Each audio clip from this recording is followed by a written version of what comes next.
gente estamos aqui nesse serviço para ajudar a população. O Gari... Já estamos de volta com imagens do plenário do Supremo Tribunal Federal, início da sessão plenária desta quarta-feira, que nós vamos acompanhar ao vivo, direto do plenário.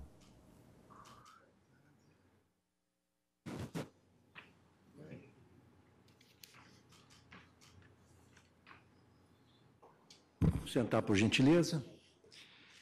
Declaro aberta esta sessão jurisdicional. Eu preciso pedir escusas em nome da Corte pelo atraso inusitado.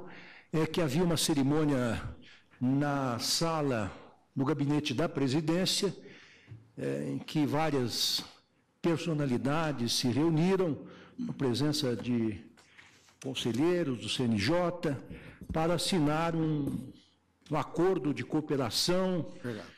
Para que possamos formar um grupo de trabalho de combate à corrupção e impunidade por um Brasil melhor. É um grupo de trabalho que será, de uma parte, técnico e, de outra parte, terá um conselho onde se ouvirá a comunidade que poderá participar neste importante objetivo para fazer com que o Brasil possa avançar no sentido de uma sociedade cada vez mais justa, mais fraterna e mais solidária.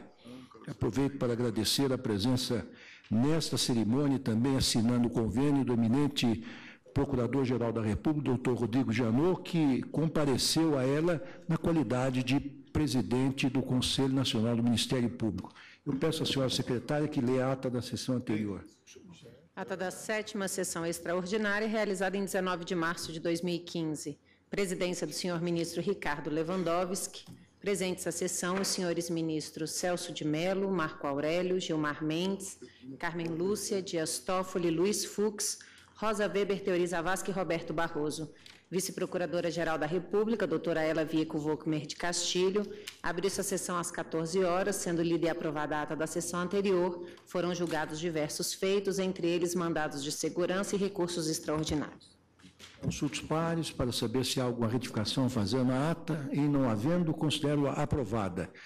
Nós iniciaremos os trabalhos de hoje terminando o julgamento já começado na sessão anterior, que era exatamente a modulação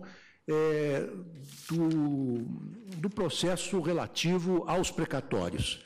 Já temos 2 votos num sentido e 2 votos em outro sentido. Retomaremos agora essa questão. Pela ordem, presidente. Não?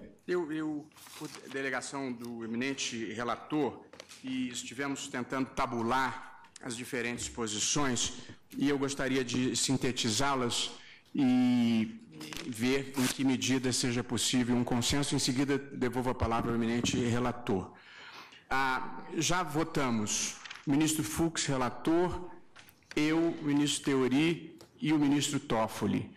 E nós estamos tentando produzir uma síntese das posições manifestadas até aqui.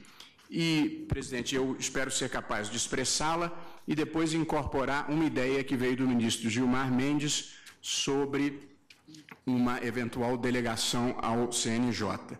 Portanto, a combinação, presidente, é a seguinte: o ministro Luiz Fux propôs a modulação, dando uma sobrevida ao regime especial de pagamento dos precatórios por 5 anos. E convenhamos todos que, por ser uma questão orçamentária, convenhamos todos não, essa é a ideia, ainda não votamos, que sejam 5 exercícios, não propriamente 5 anos, é uma questão terminológica, mas pode fazer diferença. Em segundo lugar, o ministro Toffoli, no seu voto vista, propunha que a eficácia ex nunc dada à declaração de inconstitucionalidade fosse utilizado como marco temporal a decisão da questão de ordem e não a decisão na ação direta de inconstitucionalidade. Esse é o aporte do ministro Toffoli.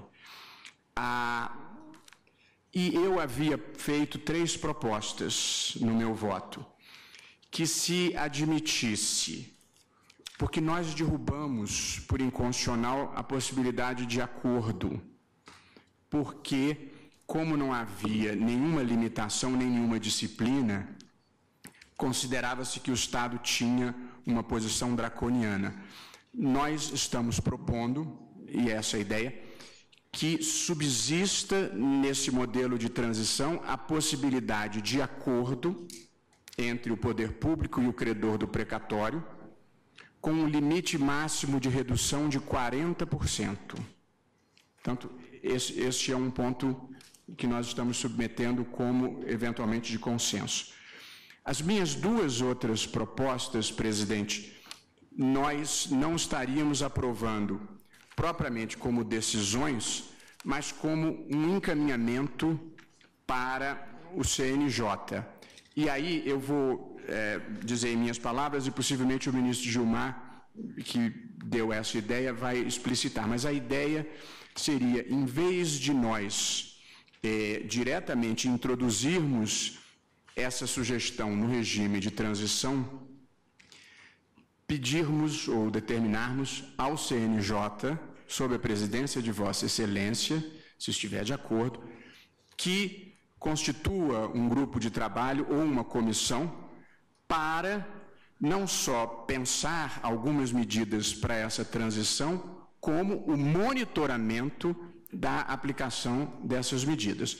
E duas, me permite, claro, rápido à parte. Claro. Eu quero desde já não só louvar essa iniciativa, se for aprovada, mas dizer que ontem, na sessão do CNJ, fui procurado por conselheiros que integram uma comissão especial de precatórios que discutiram no país todo com representantes de magistrados, de membros do Ministério Público, advogados, partes interessadas, credores e devedores, e nós estamos prestes a editar uma resolução disciplinando essa questão, inclusive dando maior transparência ao pagamento dos precatórios, mas estamos justamente aguardando o pronunciamento da Suprema Corte nesse sentido. E aí, para esta comissão, nós estamos transformando em sugestões o que eu estava propondo como determinação, que é disciplinar a possibilidade de compensação de precatórios com dívida ativa já inscrita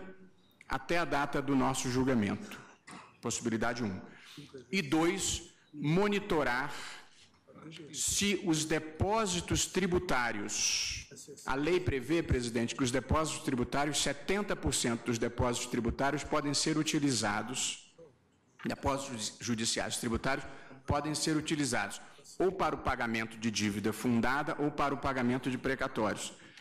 Eu estava propondo como determinação que se estabelecesse que pelo menos 50% desses recursos fossem destinados a precatórios. Há uma certa dúvida se já há ou não essa destinação. Então, o que nós estamos pedindo é que o CNJ verifique como está sendo empregado este dinheiro que a lei já autoriza para, diante de uma informação de fato, nós podermos tomar uma decisão. De modo que é isso que está sendo proposto e resumindo. Modulação por 5 exercícios, termo inicial, o momento da decisão da questão de ordem.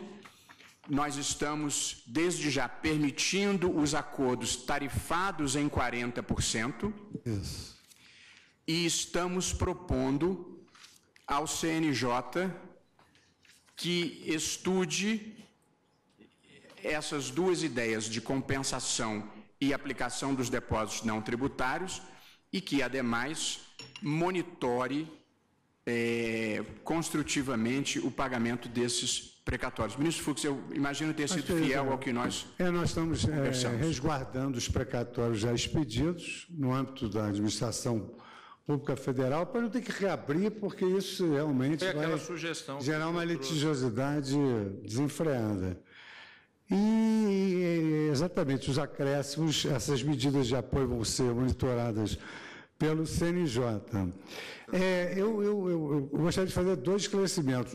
Eventualmente, uma indagação para que nós esclareçamos. Esses 5 exercícios levam em consideração o atual exercício? Eu acho que só faltou nós chegarmos a essa conclusão. Eu acho que em matéria orçamentária, tudo que é para trás é muito complicado. Eu acho que teria que ser já 1º de janeiro de 2016. Eu acho que é dentro do possível. Nós temos que esclarecer. Não é o ideal, é o possível, exatamente. É o possível. Eu acho que Não é, Michel? Então, o exercício seguinte, a partir do exercício de 1º de janeiro. Michel, antes de Vossa Excelência se pronunciar sobre... Só uma... Perdão. Eu, na qualidade de presidente do CNJ, eu gostaria de receber uma determinação, ou pelo menos um balizamento da Suprema Corte, para evitar qualquer discricionariedade por parte do órgão ou por parte dos pagadores dos precatórios. Aliás, isso é muito importante. Isso é a razão pela qual entendemos que seria necessário editar uma resolução, é porque havia uma grande balbúrdia no pagamento dos precatórios, inclusive contra índices, em todos os tribunais do país. E muitas vezes alguns presidentes autorizavam pagamentos de boa-fé, entendendo que estavam cumprindo a legislação e a jurisprudência dominante, e acabavam sendo até alvo de investigação do Supremo, por parte do CNJ e das respectivas corregedorias, eventualmente, porque estas entendiam que a aplicação das regras vigentes não foi a mais apropriada. Portanto, eu peço a Vossas Excelências que, se ao decidirem o tema, que balizem as nossas conclusões com muita objetividade para que nós possamos fazê-las cumprir. Nosso relator, ministro Fux, faz uma minuta e nós... O que nós decidimos hoje vai constar fielmente na modulação do voto. E eu queria aproveitar, senhor presidente, em razão dessa sugestão que Vossa Excelência fez, para que o CNJ atue em sintonia com a decisão do Supremo, que, num dado momento, os tribunais, por via das dúvidas, preferiram não pagar nada, o que realmente revelou, no meu modo de ver, uma irrazoabilidade completa dessa atitude. Por isso é que, naquela ocasião, eu, monocraticamente, deferi uma liminar no sentido de que deveriam continuar pagando ao menos do que já estavam pagando. Isso foi feito. A Corte referendou. Posteriormente, como Vossa Excelência Presidente do CNJ, presto aqui uma satisfação a Vossa Excelência. Posteriormente, houve um ato do CNJ, que não se sabe qual foi o fato gerador, que, digamos assim, sustou a eficácia da decisão do Supremo Tribunal Federal. Um órgão do CNJ. Sim, mas mas é do CNJ. Vossa Excelência assumiu agora. Bom, então eu queria só, prestando uma satisfação a Vossa Excelência, dizer que na data de hoje foi publicada uma decisão minha estabelecendo a autoridade da decisão jurisdicional do Supremo Tribunal Federal, cassando o ato do CNJ, porque o ato do CNJ estava contrariando a decisão da Suprema Corte. Então, estou prestando só uma satisfação e consideração a esse diálogo institucional que Vossa Excelência está propondo entre o CNJ e o Supremo.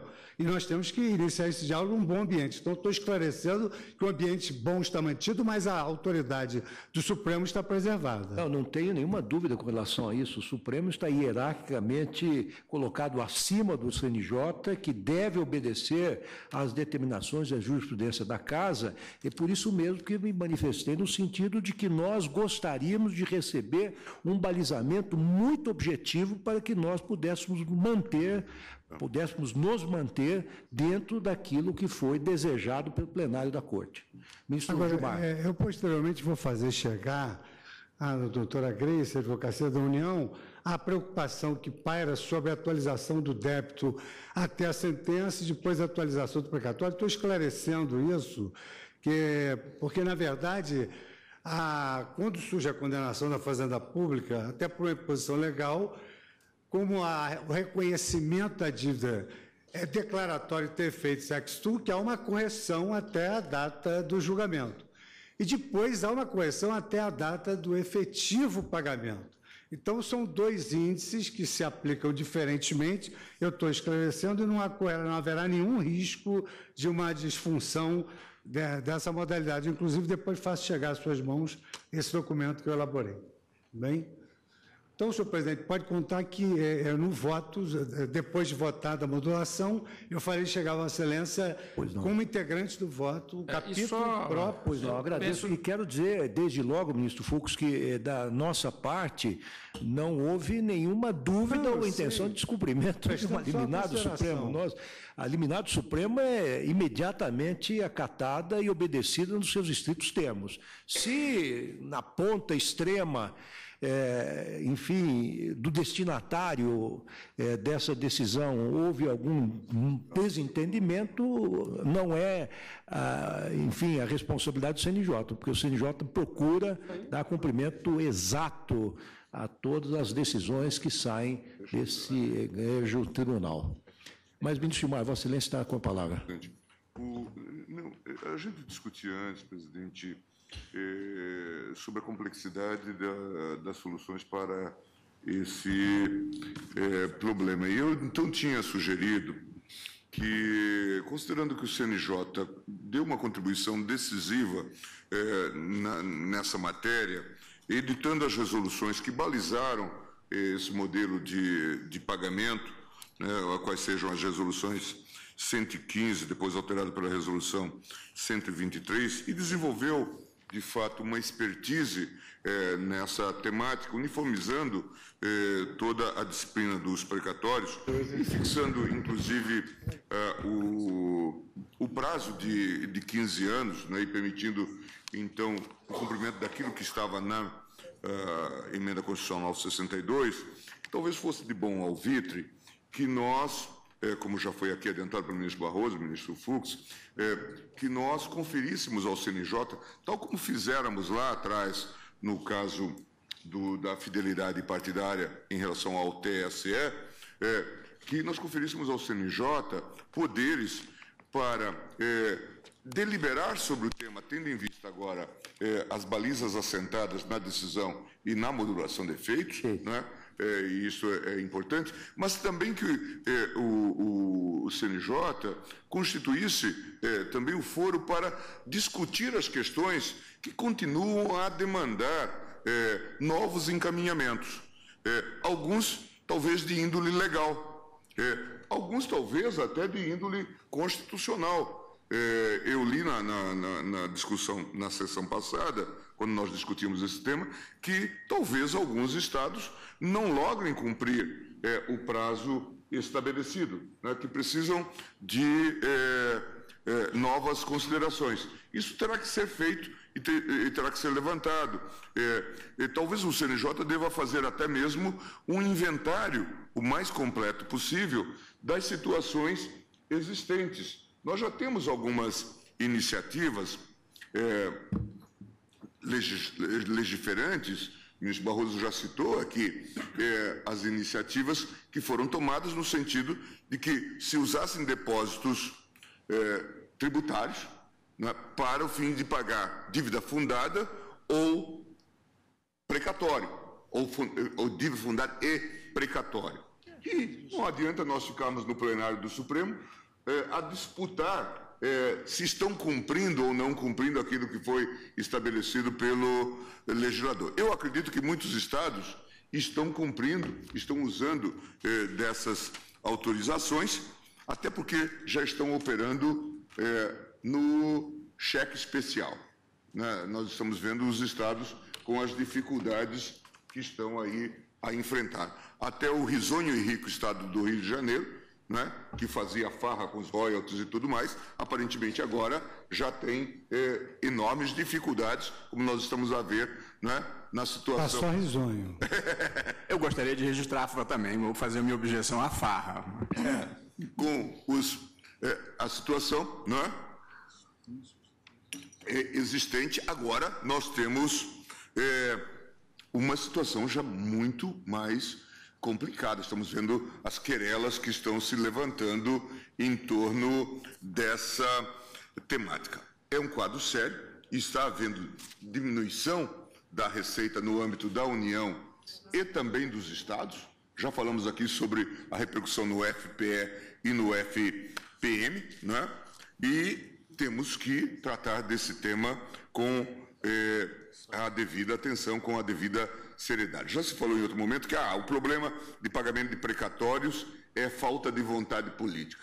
Nós estamos vendo que o que falta mesmo é dinheiro, né? Faltam recursos, não é falta de vontade política. Porque a partir da emenda 62, nós temos tido, sem dúvida nenhuma, um encaminhamento para esse tema que nunca tinha sido dado antes, né, com um controle, inclusive, jurídico-político que foi exercido pelos tribunais.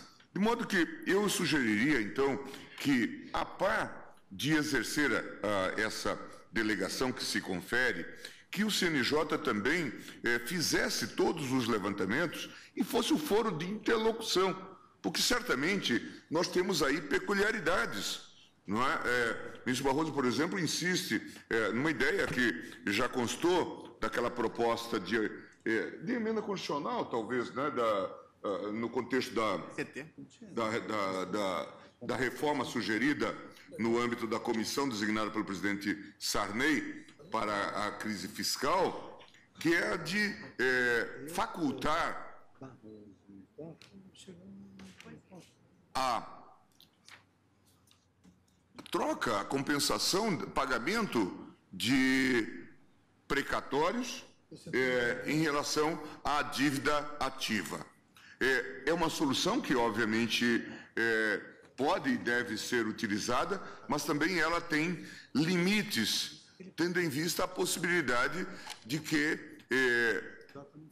grandes grupos adquiram precatórios na Bacia das Almas e depois venha fazer o pagamento da dívida pelo valor de face. Portanto, podemos ter aqui distorções. Isso precisa de ser devidamente disciplinado, sob pena de se instaurar um quadro de grave lesão, inclusive aos próprios credores, né, que entregarão esses créditos em razão da dificuldade. Ministro Gilmar, um brevíssimo parênteses, sem cortar o seu fio de raciocínio que estou acompanhando. A minha proposta, que é, como Vossa Excelência disse, é a possibilidade de compensação de precatórios com dívida ativa inscrita até a data do julgamento da questão de ordem, para não se comprometer o fluxo de caixa de arrecadação dos estados. Portanto, não é precatórios com créditos tributários futuros, é precatórios com dívida ativa inscrita até essa data. Não, claro, mas veja, não estou fazendo nenhum juízo... Não, eu digo, é só para não parecer que... para os estados não ficarem contra a nossa ideia, entendeu? Não, mas eu acho que é importante que no CNJ seja exatamente esse fórum, não é? Em que lealmente todos discutam, né? E que depois, presidente, a minha sugestão é que Vossa Excelência, como presidente do órgão e também presidente desta casa, e aí nós poderíamos talvez estimar um prazo de 2, talvez 3 meses, trouxesse um relatório, um levantamento, não é, sobre sobre o estado da arte, né, do tema, como nós estamos, para sabermos para onde nós estamos caminhando. Não é? E isso acho que é extremamente importante. O CNJ também poderia elaborar sugestões, não é? Tanto no plano legal como no plano eventualmente constitucional. Pode ser que nós venhamos a precisar de uma nova emenda a propósito do tema, não é? E por isso acho que é importante ter essa abertura. A mim me parece que o relator poderia incorporar na sua proposta, né, de modulação, então essa sugestão de caráter aditivo, né, e que abarcasse todos esses aspectos dos quais nós estamos aqui a falar, a fim de que nós tivéssemos uma interlocução adequada com todos os protagonistas, com todos os setores envolvidos, não é, no encaminhamento deste tema. Eu acho que essa seria, talvez, a proposta que eu formularia com maior ênfase, a despeito de já ter ressaltado, talvez, a necessidade de que, em muitos casos, se estamos a estabelecer a modulação pelo prazo de 5 exercícios ou de 5 anos, que o façamos também... tanto quanto possível, não distingamos as situações que ficam com eficácia ex-tunc ou ex-nunc, que, tanto quanto possível, projetássemos exatamente... preservar sempre o que já foi praticado, Isso. não reabrir.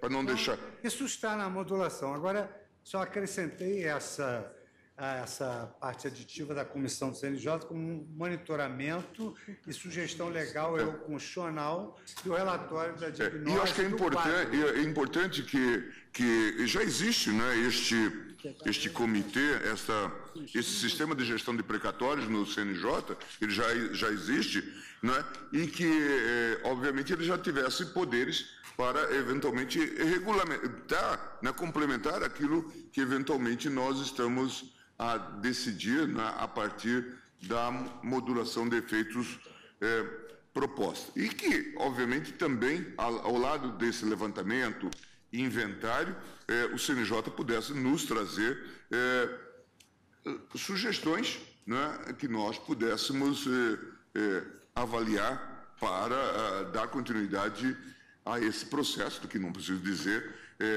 é dos mais complexos que nós já tivemos a oportunidade de enfrentar. Mas eram essas as considerações, presidente. Então, eu vou encaminhar em termos de encaminhamento, depois da votação. Ministro Fux, eu sugeriria, talvez, como há vários pontos, que nós nos pronunciássemos sobre cada um dos pontos. Há alguns pontos em que nós temos consenso e outros não temos consenso. Praticamente, porque agora os consensos foram ajustados já. Todos foram ajustados? Não, ainda há questões. Uma sugestão, senhor presidente, para que nós demos publicidade, para que todos entendam com clareza o que nós estamos... É uma sugestão, senhor como presidente. Vossa Excelência itemizou. Vamos suspender, então, e redigir. O eminente relator redige. Tá bem. Eu acho uma boa ideia. No momento oportuno, ou ainda hoje ou amanhã, traz isso. Bem. Uma boa ideia. Perfeito. Proclama, né? Perfeito. Talvez ainda hoje, porque esse assunto é um assunto que precisa ser resolvido. Logo, então chamamos agora, sobrestamos esse julgamento, logo após o lanche, o café, nós retomaríamos esse tema. Eu chamo, então, a julgamento de quilombolas, a questão dos quilombolas. É uma ação direta de inconstitucionalidade, 3.239 do Distrito Federal, em que era relator o ministro César Peluso. A ação foi proposta pelo Partido Democratas. Há várias partes interessadas, vários amicus curiae que já se manifestaram, e a resenha, por hora, é a seguinte. Após o voto do ministro César Peluso, presidente, julgando procedente a ação para declarar a inconstitucionalidade do decreto 4.887 de 2003, modulando os efeitos desta decisão nos termos do seu voto, pediu vista dos autos à senhora ministra Rosa Weber. E agora, então, a ministra Rosa Weber traz o seu voto e faltam votar o ministro Roberto Barroso, Teori Zavascki não vota, porque está no lugar do ministro César Peluso. Votarão ainda Luiz Fux, Dias Toffoli, Carmen Lúcia, Gilmar Mendes, Marco Aurélio, Celso de Mello e este presidente. Então, Vossa Excelência está com a palavra já para o voto, ministra Rosa. Tão aguardado. Senhor presidente, senhores ministros, senhor procurador-geral da República, senhores advogados, senhoras e senhores, eu pedi vista destes autos em 18 de abril de 2012, em torno, ao que recordo, de 18 horas e 20 minutos, ou pouco mais, logo após ter sido proferido um belíssimo voto pelo eminente relator, ministro César Peluso, a quem sempre rendo as minhas homenagens, e voto este no sentido da procedência do pedido deduzido nesta ação direta de inconstitucionalidade, número 3239. Declarou Sua Excelência, em substancioso voto, a inconstitucionalidade formal e ainda a inconstitucionalidade material, no tocante a alguns dispositivos, do Decreto-Lei 4887, de 2003, modulando os efeitos desta decisão para considerar bons, firmes e valiosos os títulos até então emitidos. seria eu a primeira a votar, à época, na sequência, e não teríamos condições de encerrar o julgamento de tema tão delicado, até porque, às 19h30, a ministra Carmen Lúcia, naquele dia, tomaria posse na presidência do Tribunal Superior Eleitoral, a primeira mulher a ocupá-la nos 80 anos de vida da Justiça Eleitoral. Já tinha eu voto escrito um pouco extenso, e, além disso, diante dos fundamentos expendidos pelo eminente relator, achei oportuna uma nova reflexão sobre a matéria.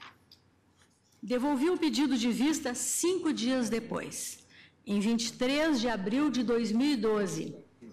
E hoje teremos a continuidade do julgamento nesse feito que conta com quase 2 dezenas de amicus curiae, a par dos pedidos indeferidos de ingresso por formulação a destempo, em que, feitas valiosas sustentações orais, naquela data, e oferecidos lá e ainda agora, alentados e substanciosos memoriais. Como não temos mais a presença do ministro Peluso neste plenário, eu vou me permitir, senhor presidente, atenta à delicadeza do tema e contando com a paciência de vossas excelências, rememorar de forma mais detalhada a lide e o seu desdobramento até aqui. Trata-se, como disse, de ação direta de inconstitucionalidade ajuizada pelo Partido da Frente Liberal, à época, atual Democratas, em face deste decreto, Decreto 4887, de 20 de novembro de 2003, que regulamenta o procedimento para identificação, reconhecimento, delimitação, demarcação e titulação das terras ocupadas por remanescentes das comunidades dos quilombos, objeto do artigo 68 do Ato das Disposições Constitucionais Transitórias da Constituição Federal de 1988. Decreto este constituído de 25 dispositivos, o último deles a revogar o Decreto 3.912 de 2001, que regrava de forma diversa a matéria. Na petição inicial, o autor imputa a este decreto os vícios da inconstitucionalidade formal e material, no que reconhece o direito de propriedade das terras formadoras dos quilombos no período imperial, aos que, por autoatribuição, se declararem remanescentes das comunidades quilombolas. Alega o DEM que o ato normativo editado pela Presidência da República invadiu esfera reservada à lei, em manifesta inconstitucionalidade, ao pretender regulamentar diretamente, sem supedâneo em lei formal, o artigo 68 do ADCT, dispensando a mediação de um instrumento legislativo e dispondo ex novo. Nega, tem a ele respaldo no artigo 84, inciso 6 da Lei Maior, ao argumento de que refoge e muito a matéria de que trata o mencionado dispositivo, pois disciplina direitos e deveres entre particulares e administração pública, define os titulares da propriedade de terras onde se localizavam os quilombos, disciplina procedimentos de desapropriação e, consequentemente, importa aumento de despesa. Aponta o ainda eivado de inconstitucionalidade material em seu artigo 13, ao prever desapropriação a ser levada a efeito pelo INCRA, caso as terras estejam ocupadas por remanescentes das comunidades quilombolas que se localizem em área de domínio particular, quando na dicção do artigo 68 do ADCT é reconhecida a propriedade definitiva. Assim, se as terras são desde logo, argumenta, por força da lei maior dos remanescentes das comunidades quilombolas, que lá fixam residência desde 5 de outubro de 88, não haveria a falar em propriedade alheia a ser desapropriada para ser transferida aos remanescentes de quilombos, muito menos em promover despesas públicas para fazer frentes a futuras indenizações. o papel do Estado, segundo o autor da ação, limita-se, segundo o artigo 68 do ADCT, a meramente emitir os respectivos títulos. Em seu artigo 2º, parágrafo 1º, ainda seria a segunda inconstitucionalidade material, ao eleger a autoatribuição como critério essencial para a identificação dos remanescentes titulares do direito a que se refere o artigo 68, submetendo a qualificação constitucional a uma declaração do próprio interessado das terras, com subversão da lógica constitucional. E aponta ainda a inconstitucionalidade material nos parágrafos 2º e 3º do mesmo artigo 2º, pela excessiva amplitude e sujeição aos indicativos fornecidos pelos respectivos interessados, a que condiciona a caracterização das terras a serem reconhecidas aos remanescentes das comunidades quilombolas. Pontua que a área cuja propriedade deve ser reconhecida constitui apenas e tão somente o território em que comprovadamente, durante a fase imperial da história do Brasil, os quilombos se formaram. O advogado-geral da União propugnou o não conhecimento da ação e, sucessivamente, a improcedência do pedido. O Procurador-Geral da República emitiu parecer pela improcedência da ADI.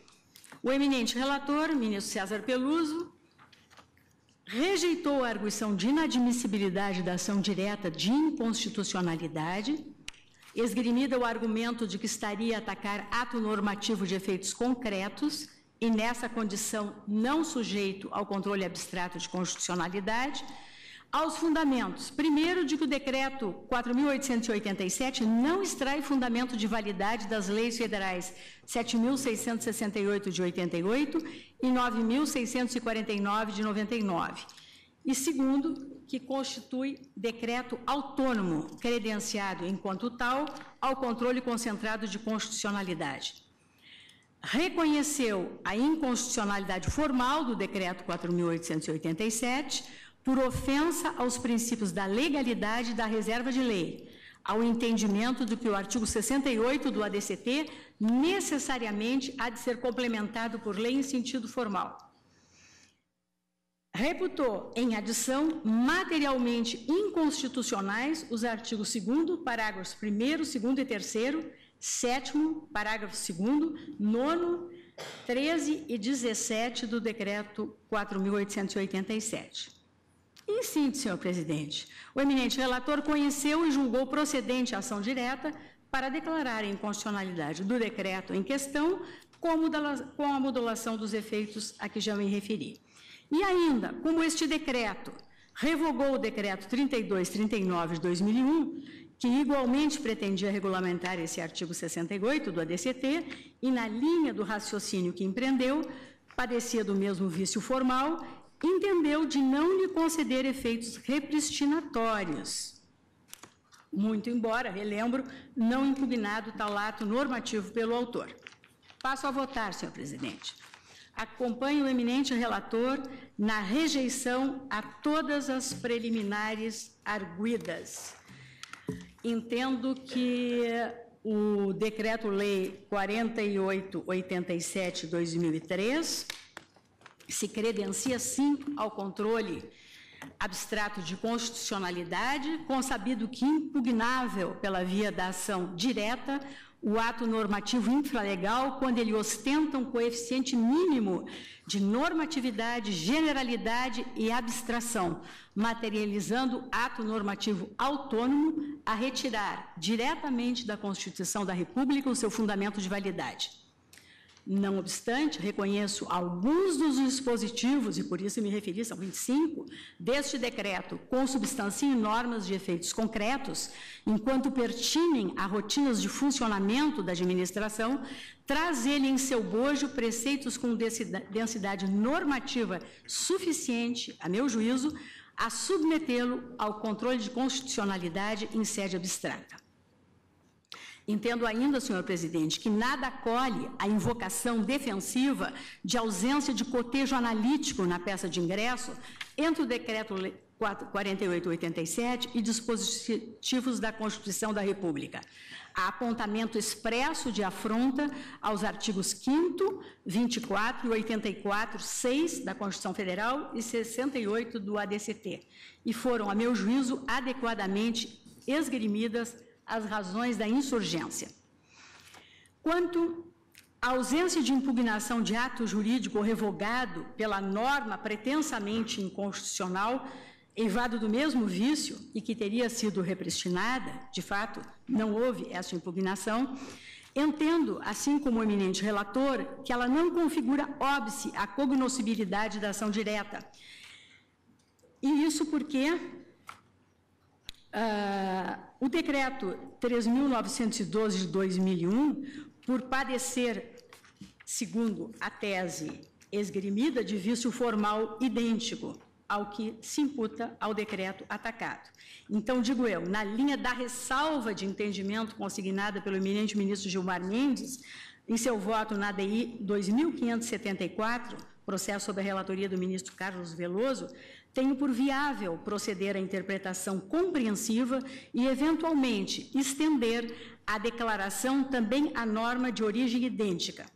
Em tal hipótese, tenho por em absoluto configurada a declaração de inconstitucionalidade ultrapetita de norma não impugnada, cuidando-se, na verdade, de apreciação, já no plano de eficácia da decisão, sobre a compatibilidade ou incompatibilidade com a Constituição do eventual efeito repristinatório decorrente da declaração de inconstitucionalidade da norma impugnada, de modo a admiti-lo ou recusá-lo. Destaco a propósito que a contemporânea doutrina constitucional alemã distingue, na prática jurisprudencial do Tribunal Constitucional, a declaração de constitucionalidade propriamente dita da constatação declaratória de constitucionalidade. Embora originariamente destinada a resolver o problema da lacuna normativa resultante da decisão que declara a inconstitucionalidade de um ato, mediante a definição de uma regra de transição, essa ferramenta hermenêutica se revela apropriada também para lidar com o problema da repristinação indesejável. Se o tribunal pode atribuir eficácia temporária à lei declarada inconstitucional ou não recepcionada, e lembro aqui a decisão dessa Suprema Corte quanto à base de cálculo do adicional de insalubridade, definida como salário mínimo em dissonância com o artigo 4º da Magna Carta, pela mesma lógica, não lhe é vedado excluir dos efeitos da decisão declaratória eventual efeito repristinatório, uma vez constatada a incompatibilidade com a ordem constitucional. Ainda que pessoalmente comungue com os que guardam reserva a rígida importação em sede de controle abstrato de constitucionalidade de princípios do processo civil, como o princípio do pedido ou a da distrição do juiz ao pedido, tenho que a seara própria para o exame da repristinação, que aqui se põe, é o da modulação dos efeitos da decisão, e não a do balizamento do pedido, a repelir por qualquer ângulo, assim, o vício da declaração de inconstitucionalidade ultrapetita. Ainda que assim não fosse, o eventual efeito repristinatório indesejado do decreto 3912 de 2001, o revogado, somente impediria o conhecimento do pedido de declaração de inconstitucionalidade do decreto 48/87, fundado na alegada invasão de esfera reservada à lei, inconstitucionalidade formal, não se interpondo a cognoscibilidade calcada na inconstitucionalidade material, porque não pertinente ao ato normativo revogado. E as demais arguições, senhor presidente, na verdade, dizem com o mérito da demanda e nelas eu a enfrento. E aí, senhor presidente, como no mérito, com o maior respeito ao voto do eminente relator, eu dele divirjo e julgo improcedente o pedido de declaração de inconstitucionalidade do decreto 48/87, em ambas as vertentes em que veiculado, eu me vejo obrigada, assim como o ministro Marco Aurélio sempre observa na primeira turma, a justificar as razões da divergência de uma maneira mais alongada, até em função do brilho, da profundidade do voto do eminente relator. Especificamente quanto à invasão de reserva à lei. artigo 84, 4 e 6, a linha A da Constituição Federal. A tese de que, ao pretender regulamentar diretamente o artigo 68 do ADCT, mediante a edição do Decreto 4887, inexistente lei a respeito, a Presidência da República teria invadido esfera reservada ao Poder Legislativo e, consequentemente, incorrido em inconstitucionalidade por afronta a esses preceitos, a meu juízo, não se sustém. Diversamente do entendimento partilhado por defensores, tanto da constitucionalidade quanto da inconstitucionalidade deste decreto, tenho que o texto do artigo 68 da ADCT é data vênia, como, aliás, bem destaca o parecer do Procurador-Geral da República, é tudo menos límpido. É, sim, conciso, está expresso em linguagem que se pretende objetiva, mas o sentido da norma não é evidente de plano, qualificando-se, a meu juízo, pelo que Friedrich Miller chamou de linguisticamente não unívoco. Sua aparente objetividade oculta a vagueza e a equivocidade da linguagem normativa, de regra mais acentuada em normas de índole materialmente constitucional. Por outro lado, não cuida o artigo 68 de norma veiculadora de preceito genérico, não vamos confundir vagueza com generalidade.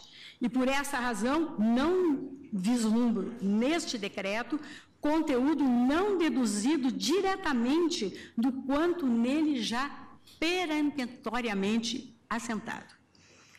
O objeto do artigo 68 do ADCT é o direito dos remanescentes das comunidades dos quilombos de ver reconhecida pelo Estado a sua propriedade sobre as terras por eles, histórica e tradicionalmente ocupadas.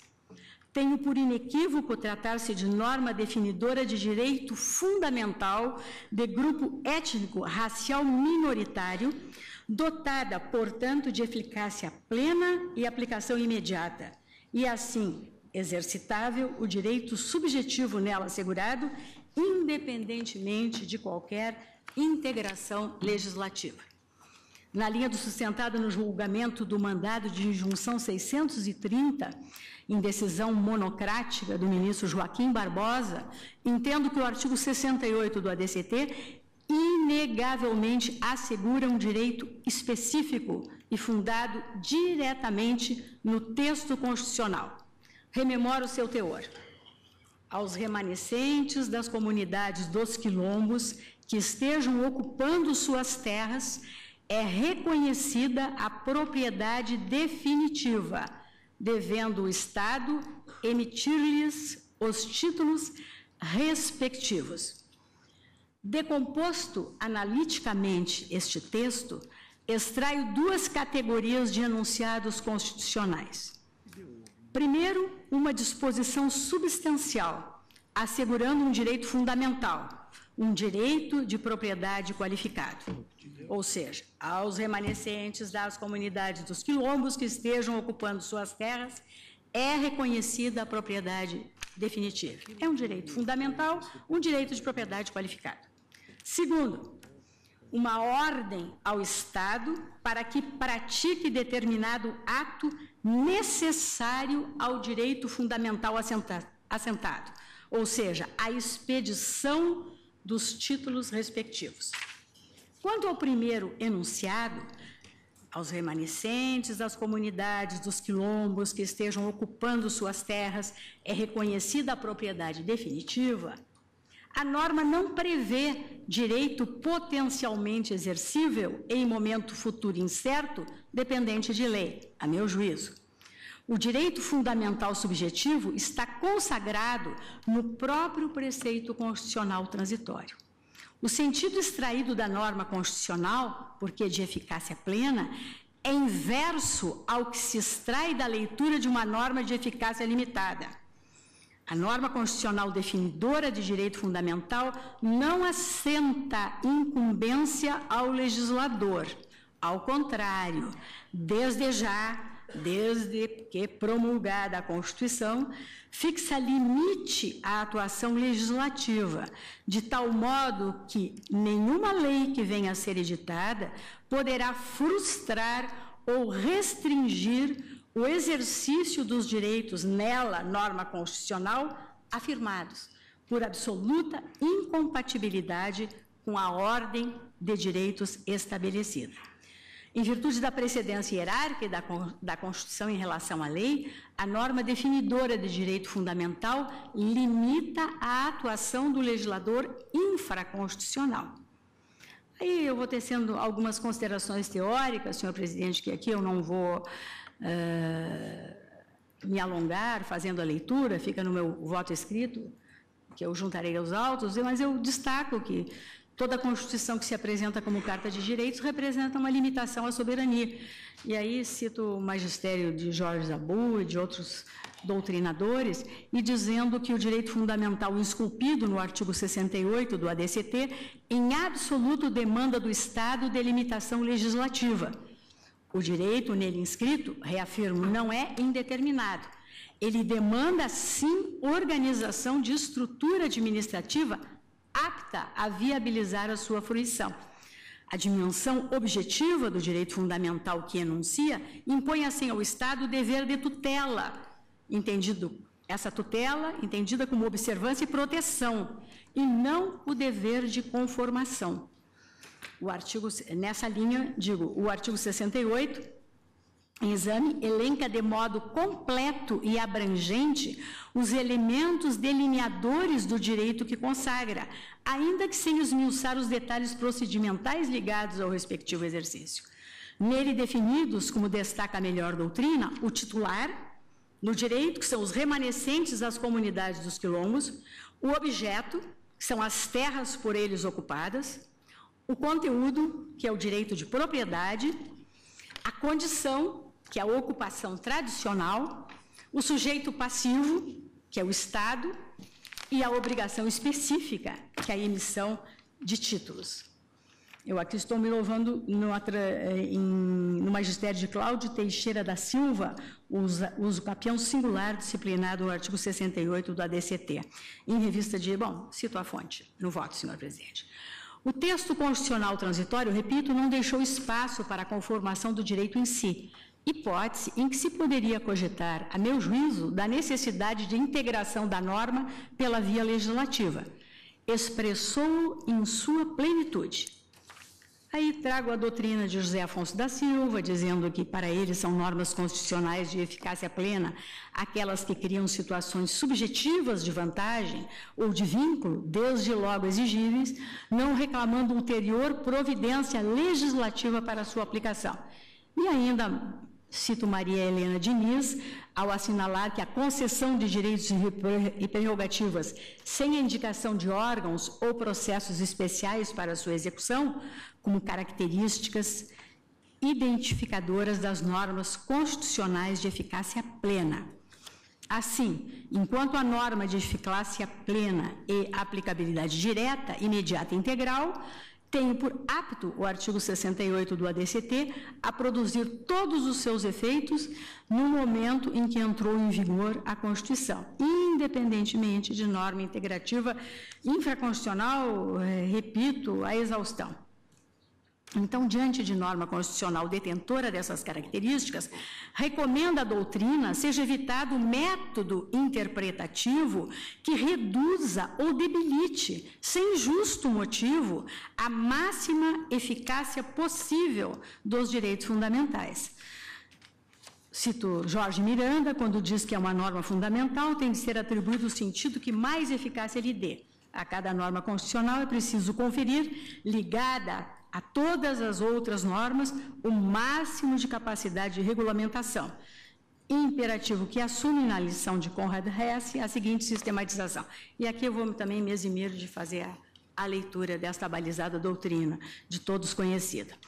Assinalo que a vedação contida no artigo 5º, parágrafo 1º da Carta Política, de que sejam as normas definidoras de direitos fundamentais interpretadas como meras declarações políticas ou programas de ação, ou como normas de eficácia limitada ou diferida, tem o significado prático de que os titulares dos direitos não precisam aguardar autorização, concretização ou outra determinação estatal para poder exercer os seus direitos fundamentais. Tenho, pois, que levada a sério a norma constitucional, especialmente a definidora de direito fundamental, não pode ser atribuída esse exegese tal que lhe retire toda e qualquer densidade normativa. Não merece endosso data venia interpretação de norma constitucional que lhe empreste sentido e eficácia que impliquem a própria inexistência do texto interpretado. Impacto jurídico, a meu juízo, indistinguível de uma ordem jurídica carente do preceito. De outra parte, como o segundo enunciado contido no artigo 68 do ADCT impõe ao Estado o dever de emitir os títulos correspondentes ao direito real nele reconhecido, tornou-se, no caso, imperativo à administração normatizar a sua própria atuação para atender o imperativo constitucional. A atuação positiva do Estado decorre do direito, a ele oponível, titularizado pelos destinatários da norma constitucional transitória que o consagra. Nem sempre medidas legislativas são as apropriadas a promover o cumprimento da Constituição. Casos há ainda em que a lei, apesar de necessária, é insuficiente. Em outros, não é o tipo de medida adequado ou que se espera do Estado. Em qualquer hipótese, é obrigação do Estado agir positivamente para alcançar o resultado pretendido pela Constituição, ora por medidas legislativas, ora por medidas políticas e programas implementados pelo Executivo, desde que apropriados e, por óbvio, bem direcionados. No contexto dos direitos fundamentais compreendidos como um sistema, é exigência constitucional que, para serem razoáveis, medidas não podem deixar de considerar o grau e a extensão da privação do direito que elas se empenham em realizar, conforme assentou a Corte Constitucional da África do Sul no julgamento do caso Governo da República da África do Sul e outros versus Irene Grothboom e outros, verdadeiro divisor de águas no constitucionalismo contemporâneo. Admite-se hoje, registra a doutrina, que a administração pública, ainda que com menor margem de manobra que o judiciário, interprete a legislação vigente para executar sua atividade, assumindo especial relevo nesse contexto a exegese da Constituição como fundamento direto do agir administrativo. Tal decorre da singela constatação de que não é possível preconizar-se que a administração pública atue em conformidade com a legislação e a Constituição, sem que, ao mesmo tempo, realize a interpretação desses diplomas. Com efeito, todo e qualquer ato jurídico, enquanto ato linguístico, é ou resulta de, em última análise, de um ato de interpretação. Aí cito doutrina em abono dessas considerações e continuo dizendo que disponíveis à atuação integradora tão somente os aspectos do artigo 68 do ADCT que dizem com a regulação do comportamento do Estado na implementação do comando constitucional, não identifico invasão de esfera reservada à lei, nem concluo, por conseguinte, pela violação pelo Poder Executivo do artigo 84 da Carta Política ao editar o Decreto 4887.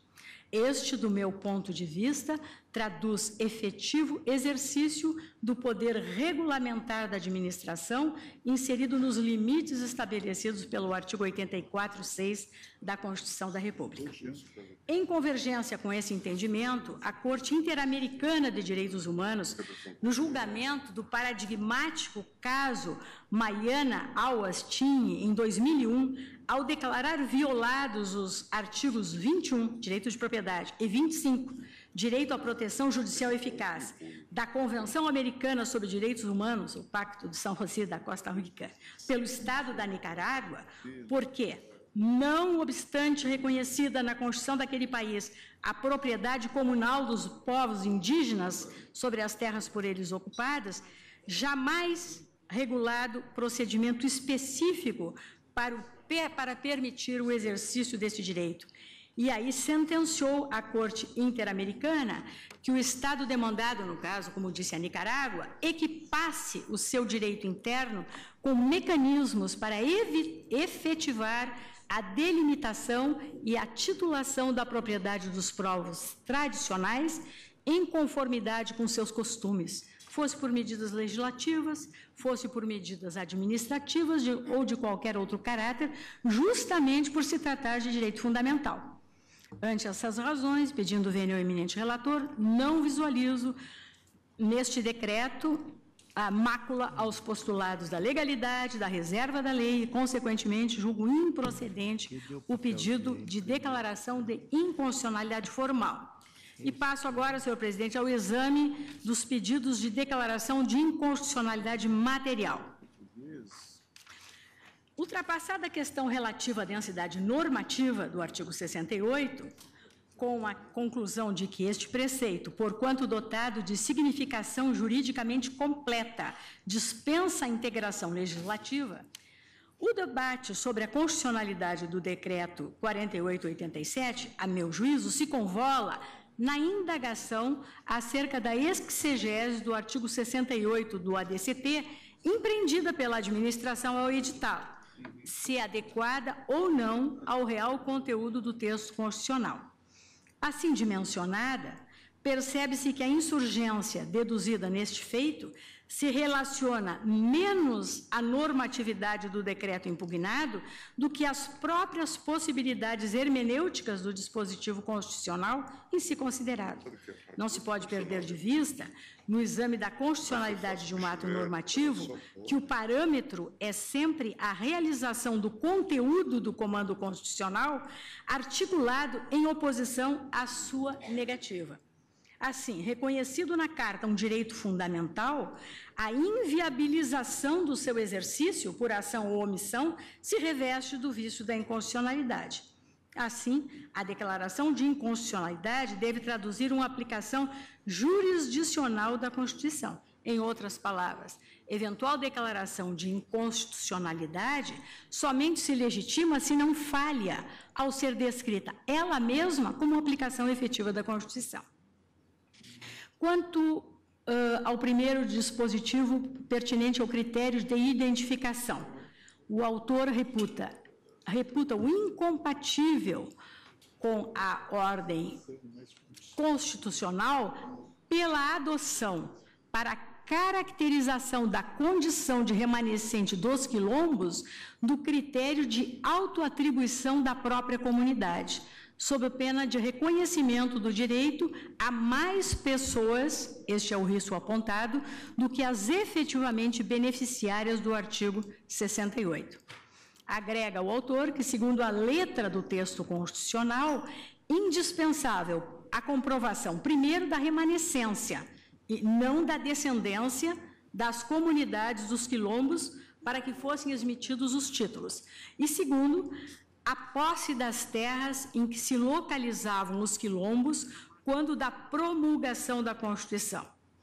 Aí, senhores ministros, eu transcrevo no voto o teor do dispositivo impugnado, em que, de fato, se diz: consideram-se remanescentes das comunidades dos quilombos, para os fins deste decreto, os grupos étnicos raciais, segundo critérios de autoatribuição, com trajetória histórica própria, dotados de relações territoriais específicas, com presunção de ancestralidade negra relacionada com resistência à opressão histórica sofrida. Parágrafo 1º, para os fins deste decreto, a caracterização dos remanescentes das comunidades dos quilombos será atestada mediante autodefinição da própria comunidade. Digo eu, senhor presidente, para o devido equacionamento da matéria, cumpre perquirir qual o universo dos chamados remanescentes das comunidades quilombolas, aos quais reconhecida pelo artigo 68 a propriedade definitiva das terras ocupadas. Aí relembro que os chamados quilombolas são povos tradicionais cuja contribuição histórica à formação cultural plural do Brasil somente foi reconhecida pela Constituição de 1988.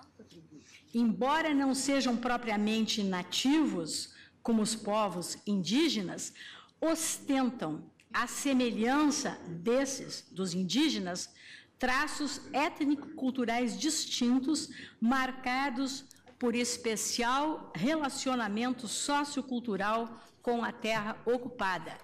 Nativizaram-se, incorporando-se ao ambiente territorial ocupado. Homenageia a Constituição Cidadã o papel protagonizado pelos quilombolas na resistência ao injusto regime escravagista,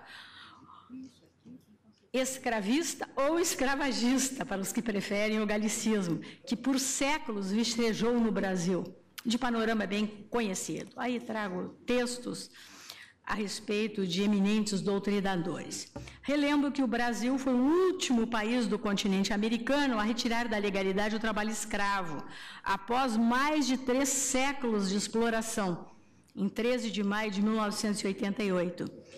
Digo que dos Pampas à Amazônia, a historiografia contemporânea não claudica mais em afirmar que era generalizada a presença de quilombos ou mocambos no Brasil colonial, sociedade cuja complexidade, sabe-se hoje, maior do que se supunha, e na qual os quilombos desempenharam relevante papel social, político e econômico.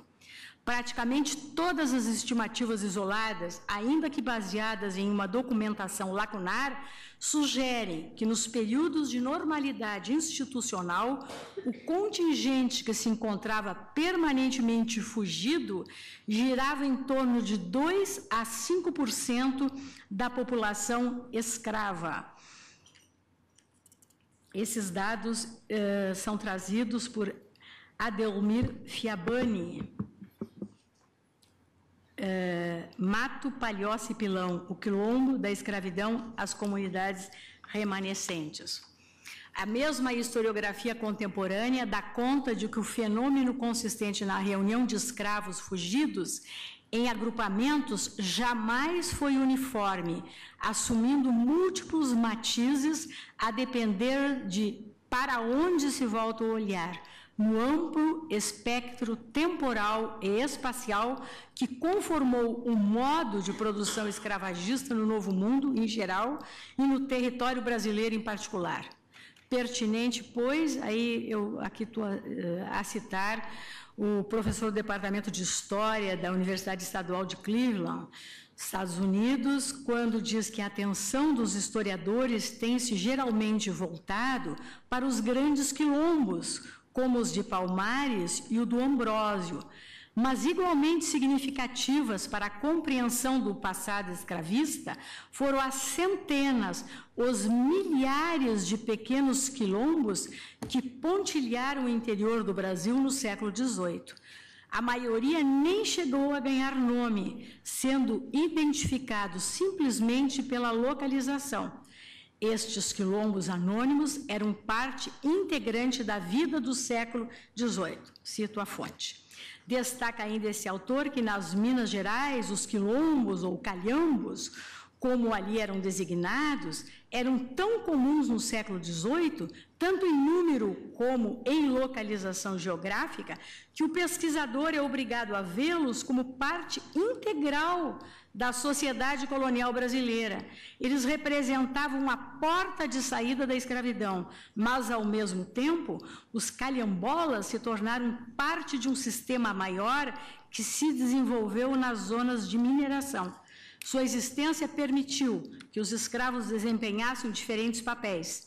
Escravos obedientes a maior parte do tempo, algumas vezes cooperavam e ajudavam calhambolas e talvez se juntassem a eles temporariamente. Isso criou uma ambiguidade que provocava frustrações sem fins às autoridades locais. Prossigo dizendo, senhor presidente, que se por um lado os quilombos eram vistos como uma ameaça pelos potentados e autoridades locais, para os quais significavam uma constante violação da ordem natural das coisas, violação dos princípios de propriedade e hierarquia, que eram parte importante do paradigma cultural dominante, por outro, eram parceiros de negócio dos comerciantes, de tal modo que, dentro dos limites urbanos de Vila Rica, a capital da região mineradora, os calhambolas circulavam e mantinham os contatos entre os residentes. Os quilombos, longe de representarem um mundo isolado, criaram um mundo subterrâneo interagindo com a escravidão, influenciando a vida e o comportamento também dos escravos e dos homens livres que permaneciam inseridos no sistema escravagista. Estou fazendo essas considerações todas, senhor presidente, acho importante destacá-las, porque se tem uma ideia equivocada do que os quilombos representaram na vida colonial deste país, talvez porque a história, né, nas escolas não seja contada com maior cuidado, com uma maior atenção ou de uma forma mais detalhada. A heterogeneidade do fenômeno quilombola é evidenciada, entre outros exemplos, pelos chamados quilombos abolicionistas, formados próximos aos grandes centros nos momentos finais da escravidão, liderados por personalidades públicas com relações sólidas com a sociedade legal, na qual declinava o apoio à escravidão, e cuja característica marcante era justamente a sua proximidade com a cidade dissociada do escravismo, que o protegia dos escravizadores nos momentos finais da dissolução do sistema. Estou aqui no voto, senhor presidente, detalhando a origem, a fonte, os historiadores todos que vão fazendo esses relatos, inclusive dizendo ter sido o caso estudado por Eduardo Silva, pesquisador da Fundação Casa de Rui Barbosa e professor da UFBA, do chamado Mocambo do Leblon, no Rio de Janeiro, idealizado pelo comerciante português José de Seixas Magalhães, que adquiriu uma chácara situada na área que hoje abriga o conhecido bairro Carioca, onde cultivava flores com auxílio de escravos fugidos que lá escondia e com a cumplicidade dos principais abolicionistas da capital do Império.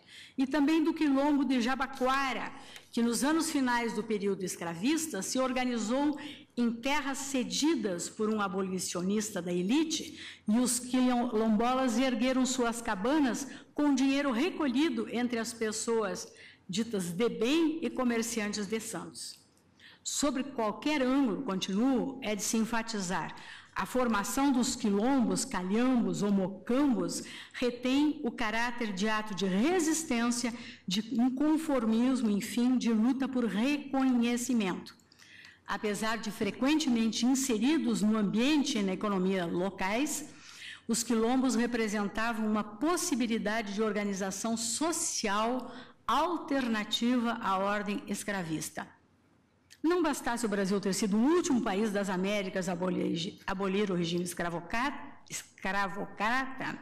negligenciou, até o advento da Constituição de 88, os direitos, inclusive territoriais, das coletividades originadas dos agrupamentos formados por escravos fugidos. Quem são, pois, os remanescentes dessas comunidades, dos quilombos, a que alude o artigo 68 do ADCT? Quem são os quilombolas atuais? O historiador Dirceu Lindoso, doutor honoris causa da Universidade Federal de Alagoas, descreve-os como comunidades familiares de negros e mulatos em que dominam, com raras exceções, as características somáticas dos afrodescendentes. Comunidades ora concentradas e horas esparsas em forma de campesinato. Comunidade de afrodescendentes em que varia o grau de consciência de uma cultura quilombola, ora intensa e presente, ora frágil e apagada. Mas, de uma forma ou de outra, as suas origens africanas se fazem presentes por meio de uma consciência étnica. Vou pular assim, outros textos, embora eles sejam assim, muito importantes e muito interessantes, mas para poder me aligerar, trago também definições fornecidas pela própria antropologia e continuo dizendo que como exemplo concreto, um estudo acadêmico sobre as raízes da comunidade negra rural, leia-se comunidade remanescente de Quilombo, do Pacoval, localizada à margem do rio Curuá, no oeste do estado do Paraná, constatou que suas manifestações culturais, seu cotidiano e seu modo de ser revelam suas origens. Origens mais bem expressas, não apenas na cor da pele de sua gente, mas, sobretudo, na memória, nas lembranças dos velhos, de histórias contadas por seus avós, que nos remetem sempre a um outro passado, o dos mocambos. A história dos avós é história vivida. Memória, digo eu, essa que é referencial não só de ancestralidade, mas também e fundamentalmente de identidade. Nesse sentido, e prossegue o estudo, e eu vou aqui saltando alguns trechos, com relação a todas essas relações entre identidade e memória, e destacando ainda esse aspecto interessante de observar, as ocorrências envolvendo doações de terra aos afrodescendentes. Sem um primeiro olhar, não podem ser confundidas com quilombos, a atenção à dinâmica da vida ensina a dificuldade de se traçar uma linha de distinção. E aí digo que em algumas fazendas, alguns proprietários entregaram em vida ou por testamento pedaços de terra para que fossem cultivados pelos trabalhadores escravizados. Após a abolição, mesmo não legalizada a propriedade, essas terras transformaram-se em pontos de atração para outros afrodescendentes. Comumente, a doação de terras aos trabalhadores escravizados era feita a toda a coletividade. E digo eu que exemplo dessa prática ocorreu em Mostardas, no município do Rio Grande do Sul, a minha terra. Dona Maria Quitéria Pereira do Nascimento deixou em testamento aberto em 22 de março de 1827 a fazenda dos Barros Vermelhos aos recém-libertos e demais famílias possivelmente residentes ali. E essas terras, a abrigar a que passou a ser conhecida como Comunidade da Casca, teriam se convertido em um dos destinos de fuga e abrigo de escravos fugidos.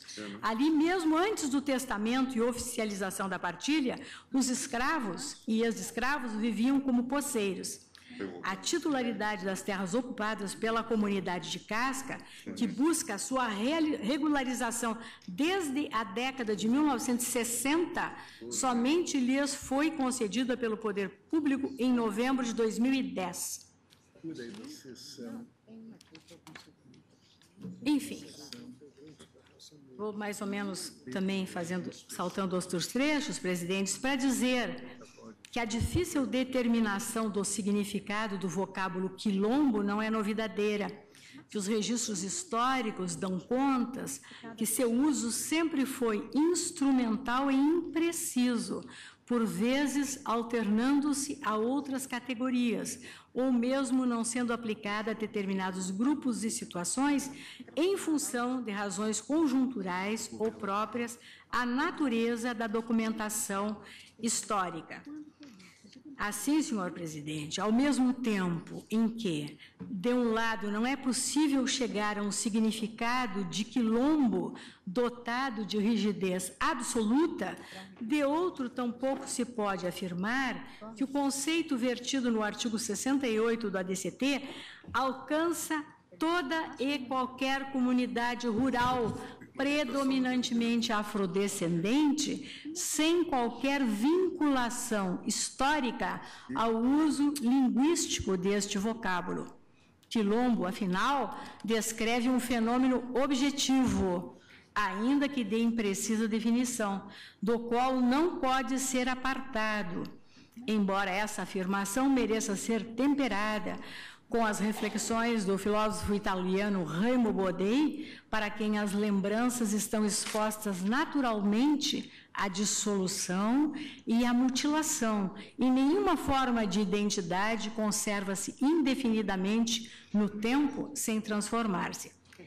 Seria falacioso, a meu juízo, perquirir acerca de um metafísico significado puro do termo quilombo, que inexiste, tampouco de um suposto significado do constituinte, igualmente metafísico, na medida em que, além do significado já incorporado como referência no próprio significante, que é o texto aprovado pelo legislador, no caso do constituinte, da norma jurídica, não cabe a questão de sermos capazes de atribuir à legislatura como tal quaisquer pensamentos, intenções, crenças ou propósitos. Não há nenhum estado ou condição que corresponda à intenção da legislatura, da qual alguma outra coisa, como aquilo que membros ou grupos específicos disseram, pensaram, escreveram ou fizeram, pudesse oferecer uma pista. Aqui eu estou também trazendo doutrina nesta linha. Os limites da cognoscibilidade jurídica da questão posta residem na adequação do emprego do termo quilombo realizado pela administração pública às balizas linguísticas e hermenêuticas impostas pelo texto-norma do artigo 68 do ADCT. A controvérsia espelha um desacordo hermenêutico entre a administração pública e o autor da ação. Mais, repito, sobre o próprio conteúdo do artigo 68 do que propriamente sobre o teor da norma infraconstitucional com ele confrontada. Se até o final de 2002 era conhecida a existência de pouco mais de 700 comunidades quilombolas, em mapeamento feito em 2012, o INCRA, órgão incumbido de levar a cabo o processo de identificação, delimitação, demarcação e titulação das terras desses remanescentes, estimou em 3.000 o número de comunidades remanescentes de quilombolas no país. Dados disponibilizados pela Fundação Cultural Palmares, no mesmo ano, apontavam 34.000 famílias vivendo em 1.838 comunidades certificadas como remanescentes de quilombos. Conforme dados oficiais constantes do quadro atual da política de regularização de territórios quilombolas no INCRA, elaborado pela Coordenação Geral de Regularização de Territórios daquele órgão até o mês de julho de 2014, haviam sido emitidos 154 títulos, regularizando 1.007.827 hectares em benefício de 127 territórios, 217 comunidades e 13.145 famílias quilombolas. Foram publicados 63 decretos de desapropriação por interesse social, incidentes sobre 529.441 hectares em benefício de 6.829 famílias. Essas comunidades, repito, eram invisíveis até o advento da Constituição de 88, verdadeiros párias, à margem da sociedade, sujeitas a um quadro de miséria e abandono diretamente vinculado à sua situação territorial, passíveis de designação, em geral, como populações extremamente vulneráveis e com elevado déficit na fruição de direitos fundamentais. Ao assegurar aos remanescentes das comunidades quilombolas a posse da terra por eles ocupadas desde tempos coloniais ou imperiais, a Constituição do Brasil reconhece-os como unidades dotadas de identidade étnico-cultural distintiva, equiparando a proteção que merecem àquela dispensada aos povos indígenas. A devida compreensão da problemática posta se beneficia das reflexões desenvolvidas por Nancy Fraser, renomada filósofa, ao caracterizar o mundo pós-queda do mundo de Berlim como aquele no qual as clássicas demandas fundadas na redistribuição adicionam-se àquelas ligadas à luta por reconhecimento. Reconhecimento e distribuição, portanto, seriam, segundo Nancy Fraser, os dois vetores da busca da justiça social na sociedade contemporânea. Na questão do reconhecimento da propriedade definitiva das terras ocupadas pelos remanescentes das comunidades dos quilombos, convergem as dimensões da luta pelo reconhecimento, expressa no fator de determinação da identidade de grupo e da demanda por justiça socioeconômica de caráter redistributivo, compreendida no fator de mediação e demarcação das terras. Da ótica de uma Constituição comprometida com a construção de uma sociedade livre, justa e solidária e com a redução das desigualdades sociais, consoante o artigo 3º, 1 e 3 da nossa Constituição, não se mostra, portanto, a meu juízo, adequado abordar a questão quilombola sem atentar para a necessária conciliação entre o reconhecimento cultural e igualdade social, de modo a que sustentem um ao outro, ao invés de se aniquilarem, pois há muitas concepções correspondentes de ambos. Estou citando sempre Nancy Fraser. Há de se reconhecer que se cuida de problemática na qual a privação econômica e o desrespeito cultural se entrelaçam e sustentam simultaneamente. E é nesse contexto, senhor presidente e senhores ministros, que eu entendo que a eleição do critério de autoatribuição não é arbitrário, tampouco desfundamentado ou viciado. Além de consistir em método autorizado pela antropologia contemporânea, estampa uma opção de política pública legitimada pela Carta da República, na medida em que visa a interrupção do processo de negação sistemática da própria identidade aos grupos marginalizados. Este, uma injustiça em si mesmo. Assim, e aqui me permito retomar a Nancy Fraser, o remédio para a injustiça econômica é alguma espécie de reestruturação político-econômica. Pode envolver redistribuição de renda, reorganização da divisão do trabalho, controles democráticos do investimento ou a transformação de outras estruturas econômicas básicas. O remédio para a injustiça cultural, em contraste, é alguma espécie de mudança cultural ou simbólica. Pode envolver a revalorização das identidades desrespeitadas e dos produtos culturais dos grupos difamados. Pode envolver também o reconhecimento e a valorização positiva da diversidade cultural. Mais radicalmente ainda, pode envolver uma transformação abrangente dos padrões sociais de representação, interpretação e comunicação, de modo a transformar o sentido do eu de todas as pessoas. Prossigo dizendo que a adoção da autoatribuição como critério de determinação da identidade quilombola, em absoluto se ressente de ilegitimidade perante a ordem constitucional, na minha ótica. Assumindo-se a boa-fé, a ninguém se pode recusar a identidade a si mesmo atribuída. E para a má-fé, o direito dispõe dos remédios apropriados. Logo, em princípio, ao sujeito que se afirma quilombola ou mocambeiro, não se pode negar o direito de assim fazê-lo, sem correr o risco de ofender a própria dignidade humana daquele que o faz.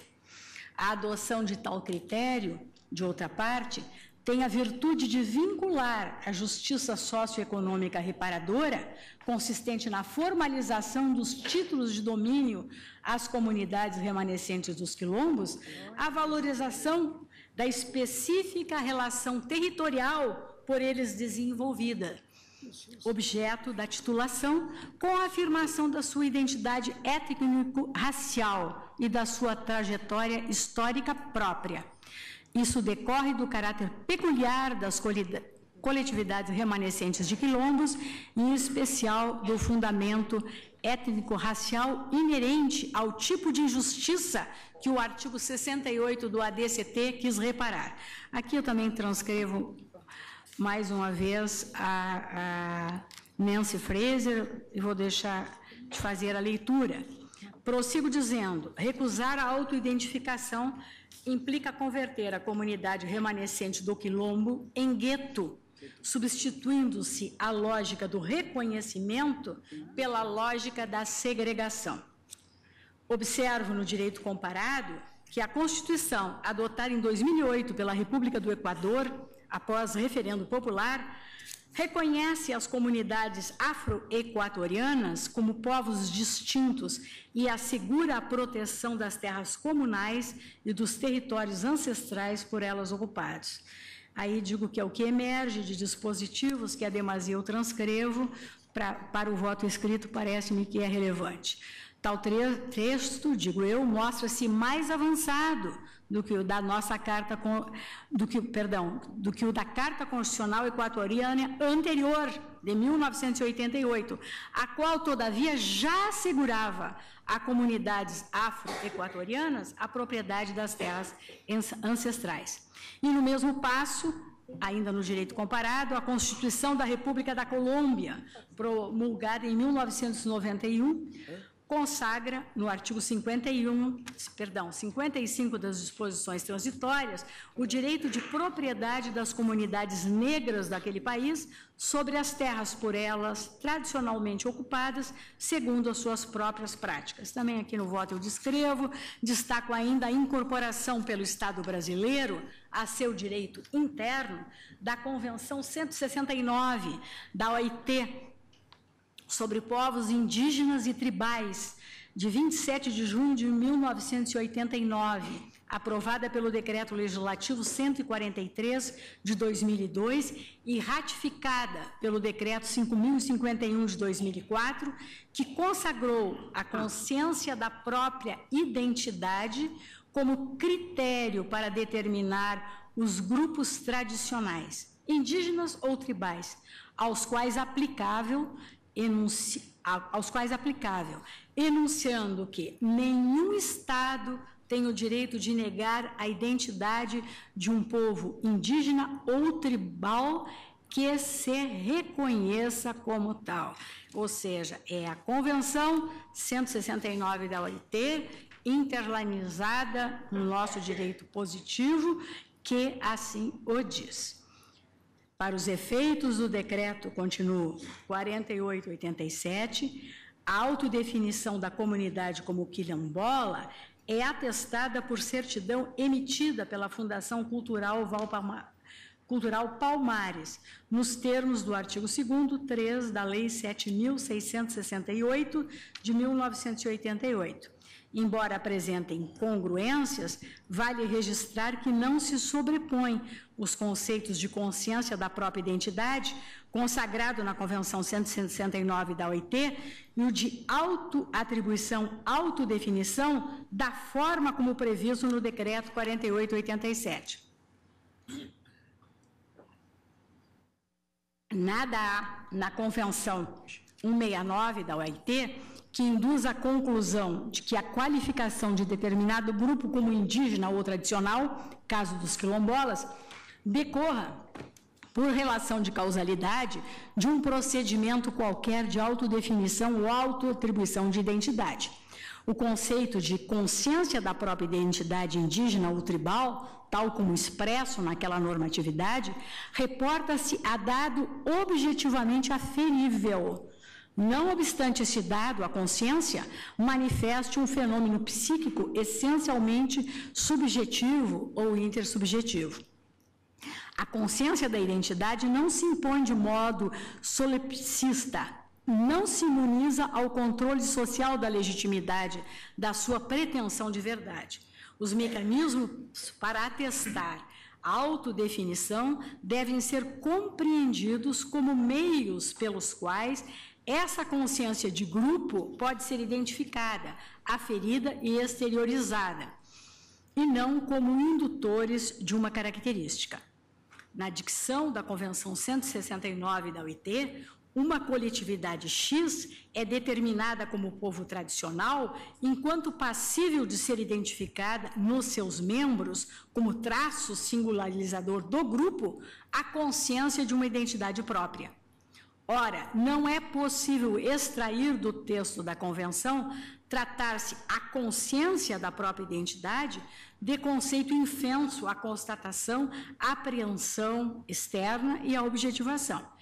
E nem se diga que esses traços pertencentes ao domínio da subjetividade e intersubjetividade não se oferecem ao mundo exterior, pois isso significaria colocar em causa as próprias premissas que determinam a possibilidade de conhecimento sobre o objeto de ciências, como a psicologia, a antropologia, a sociologia e o próprio direito.